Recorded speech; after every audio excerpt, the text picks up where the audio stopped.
Bismillahirrahmanirrahim. Assalamu alaikum 8th class. 8th class, today we are going to discuss our previous topic, that is application of thermal expansion and contraction in solids. तो students उसके लिए हमारे पास एक last एक point रह गया है, इसको हम डिस्कस करके फिर अपने नेक्स्ट टॉपिक की तरफ स्विच करते हैं। तो बेटा इसके लिए देखिए हमारे पास नेक्स्ट जो रह गया है दैट इज़ फायर अलार्म। ठीक है, फायर अलार्म बेटा कैसे होता है? फायर अलार्म ये ऐसी बिल्डिंग्स में लगा होता है जहाँ पर हमें लाइक केमिकल इंडस्ट्रीज़ या जहाँ पर इलेक्ट्रिसिटी का कोई काम ज़्यादा हो, वहाँ पर फायर अलार्म लगाया हुआ होता है, या ताकि वहाँ पर अगर किसी सूरत में अगर वहाँ पर क्या होता है, फायर हो जाती है, आग लग जाती है, तो ये जो फायर अलार्म होता है इसमें एक ऐसा मैकेनिज़्म लगा होता है जो हीट को डिटेक्ट करता है। उसके लिए बेटा यहाँ पर देखें, ये हमारे पास जो एक छोटी सी डिवाइस लगी हुई है, इसको हम बाई मेटालिक स्ट्रिप कहते हैं। ठीक है, अब इसमें दो मेटल्स यूज़ की जाती हैं इस प्लेट को बनाने के लिए। एक आपके पास ब्रास है और एक आपके पास क्या है, आयरन है। ठीक है, अब ब्रास जो है चूँकि सॉफ्ट है और आयरन हार्ड जब इस एरिया में जहाँ पर ये अलार्म लगा हुआ है, इस एरिया में किसी जगह पर जहाँ पर इसकी रेंज है वहाँ पर आग लगती है, तो आग की वजह से डेफिनेटली उस सराउंडिंग में क्या होगा, वहाँ पर टेम्परेचर बढ़ जाएगा। जब टेम्परेचर इंटेंसिटी बढ़ेगी तो क्या होगा कि बाई मेटालिक स्ट्रिप टेम्परेचर की वजह से ये जो ब्रास है ये सॉफ्ट होने की वजह से इसमें ज़्यादा एक्सपेंशन होगी। जब ज़्यादा एक्सपेंशन होगी तो नीचे जो आयरन है, लोहा है, वो हार्ड होने की वजह से इसमें कम एक्सपेंशन होगी। तो क्या होगा कि ये ऊपर वाला ज़्यादा एक्सपेंड, चूँकि ये मूव तो आगे हो नहीं सकती, जिसकी वजह से क्या होगा कि मूव नहीं हो सकती, इसलिए इसमें क्या आ जाएगा, बेंड आ जाएगा। जब बेंड आ जाएगा तो ये नीचे की तरफ झुकेगी, जब झुकेगी तो इस पॉइंट के साथ टच कर जाएगी। जैसे ही टच करेगी सर्किट बेटा कंप्लीट हो जाएगा और बेल जो है ये चलने लग जाएगी, जिससे सराउंडिंग वाले लोगों को पता लग जाएगा कि इस एरिया में जो है वो फायर हो गई है। तो नेक्स्ट वो अपनी SOP के मुताबिक अपनी फायर को के साथ फाइट करते हैं। यही हमारे बेटा इस पैराग्राफ में लिखा गया है। कहता है in case of fire breakout, आग बुझाने के लिए क्या होता है, bimetallic strip used in the fire alarm. ठीक है, बायोमेटालिक स्ट्रिप यूज़ की जाती है कहाँ पे, फायर अलार्म के अंदर। अब होता क्या है कि ये गेट्स हॉट, गर्म हो जाती है, और bends to touch with the contact point of the battery, यानी बैटरी का ये कॉन्टैक्ट पॉइंट है इसके साथ टच हो जाती है। जब ये गर्म होगी बायोमेटालिक स्ट्रिप, क्या होगा, in this way the circuit is completed, circuit complete हो जाता है।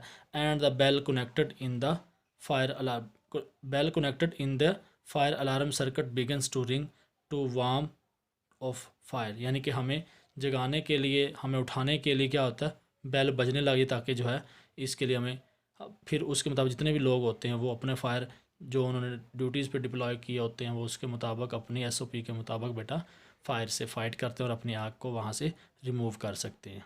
जी बेटा यहाँ तक हमारा कंप्लीट हो गया। अब हम अपने नेक्स्ट टॉपिक पर स्विच करते हैं। जी हमारा नेक्स्ट टॉपिक बेटा क्या है, effects of expansion and contraction of solids in everyday life. इससे पहले जो बेटा हम डिस्कस कर रहे थे that was application of expansion and contraction of solids in everyday life. Application वो चीज़ होती है जो हम अपने लिए यूज़फुल तरीके से उस चीज़ को, उस प्रिंसिपल को या उस एक्सपेंशन को या कॉन्ट्रैक्शन को हम यूज़ करते हैं। इफ़ेक्ट्स बेटा ये होते हैं कि वो जब एक्सपेंशन और कॉन्ट्रैक्शन जब आपकी नेचर में पाई जाती है, वहाँ पर मौजूद होती है इन्वायरमेंट में, तो वो अपनी खुद जो है वो उसके जो सराउंडिंग में चीज़ें पाई जाती हैं उनके ऊपर जो इफ़ेक्ट करती है, उनके ऊपर जो असर छोड़ती है, दैट इज़ इफ़ेक्ट्स। अब हम देखते हैं कि हमारी एवरीडे लाइफ के अंदर expansion and contraction of solids जो है वो क्या क्या इफ़ेक्ट करती है। ठीक है, वो कहता है इन आवर डेली लाइफ, हमारी रोज़मर्रा ज़िंदगी में we pay special attention to deal with the thermal expansion and contraction of solids in various constructions projects.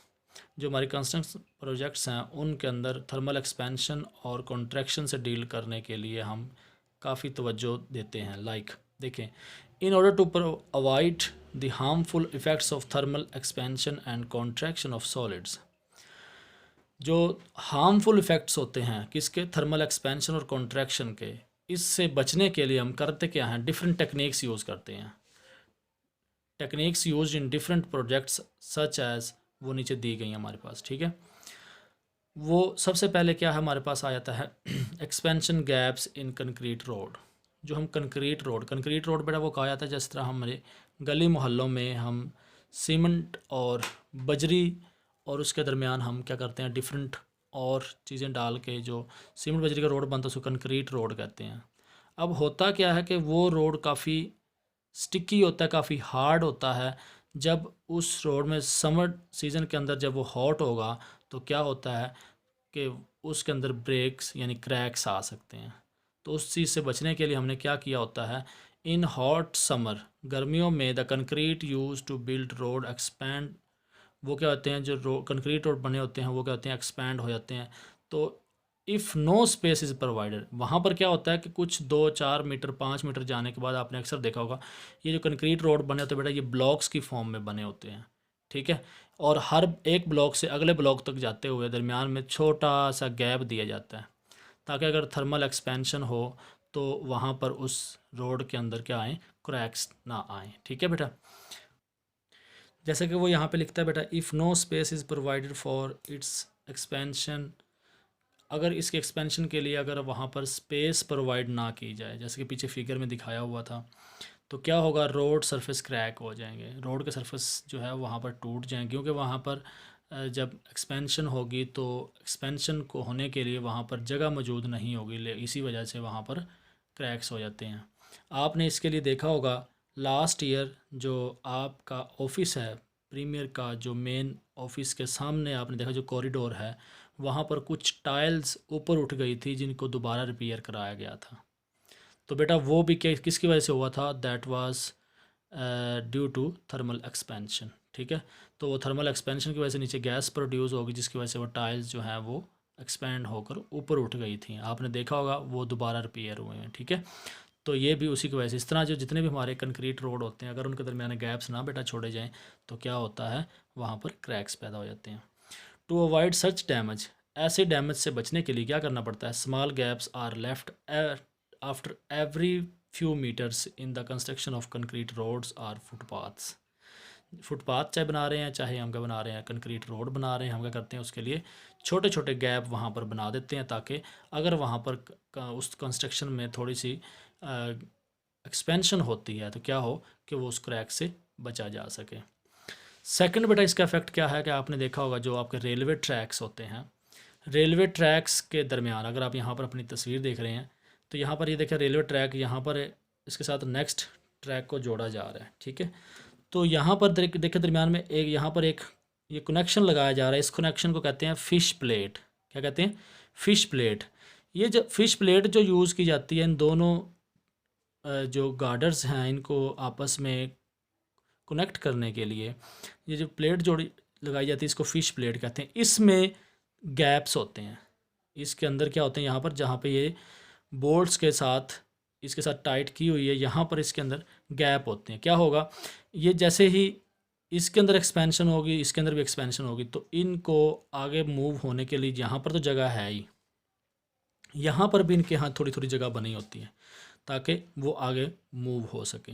तो क्या होगा, जब एक्सपेंशन होगी गर्मियों के अंदर तो ये भी इतना सा मूव होकर यहाँ पे आ जाएगा, ये भी इतना सा मूव होकर यहाँ पे आ जाएगा। अगर यहाँ पे बेटा गैप ना किया होता तो ये कंडीशन होनी थी जहाँ पे जैसे ये बनी खड़ी है, अगर हम गैप नहीं छोड़ेंगे तो क्या होगा कि ये ट्रैक ख़राब हो जाएंगे, डैमेज हो जाएंगे। जैसे इनकी स्ट्रेट लाइन जैसे होनी चाहिए, पैरेलल होने चाहिए, वैसे नहीं होंगे, ये टूट जाएंगे, यहाँ पे बेंड हो जाएंगे, ठीक है। तो क्या होगा कि वो हमारे काम के काबिल नहीं रहेंगे, वहाँ पर हमारी ट्रेन जो है वो नहीं बेटा चल सकेगी। तो यही वो हमारे इस पैराग्राफ में बताता है। Two sections of railway track are not welded together.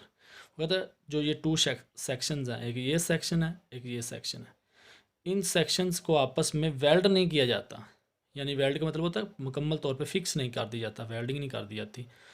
क्या होता है, instead they are laid with gaps between them, उनको इस तरीके से बिछाया जाता है, लेड मीन बिछाया जाता है कि उनके दरमियान गैप छोड़ा जाता है। This allow expansion and contraction of rails during summer and winter seasons.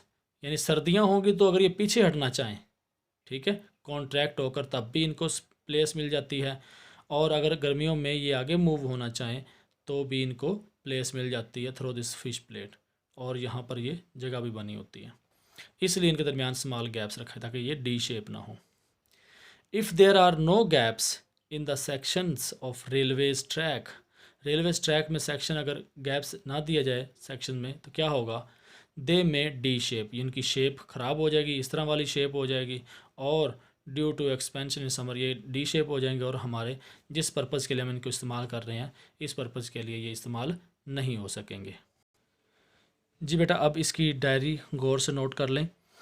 जो लिखने वाला काम है, रिटन वर्क है, दैट इज़ फिगर 9.13। ये आपने डायग्राम बनानी है फायर अलार्म की, ठीक है, ये बना के मुझे आपने सेंड करनी है। और इसके साथ जो फायर अलार्म है ये आपने अच्छे तरीके से याद करना है, बड़ा सिंपल सा है। उसके बाद जो expansion gaps in concrete road है, और अगला हमारे पास है रेलवे ट्रैक्स। तो ये मुकम्मल तरीके से आपने अच्छे तरीके से बेटा याद करना है। ओके बच्चा जी, अल्लाह हाफिज़।